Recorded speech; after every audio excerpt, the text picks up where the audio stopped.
Hello ဒီနေ့ရှင်းပြပေးသွားမှာကတော့အဖေအမေအကိုအမပေါ့နော်ဒါလေးတွေပြောပြမှာဖြစ်ပါတယ်ပထမဆုံးတစ်ခုက爸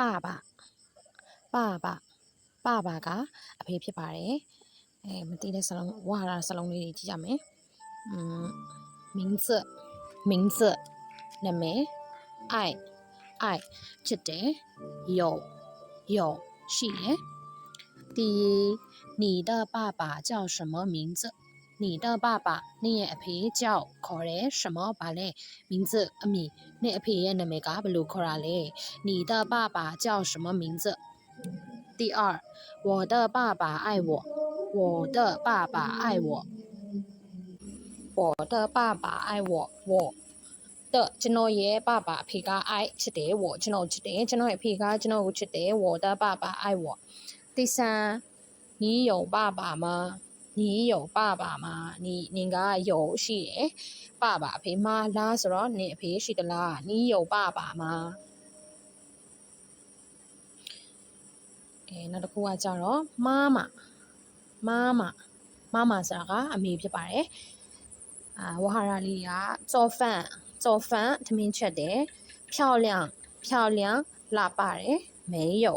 没有မရှိဘူး第一我的妈妈在做饭ကျွန်တော်ရဲ့အမေကထမင်းချက်နေတယ်我的妈妈ကျွန်တော်အမေက在ဆိုတော့နေတယ်做饭ထမင်းချက်တယ်在ရ verb နဲ့ပေါင်းလိုက်verb ing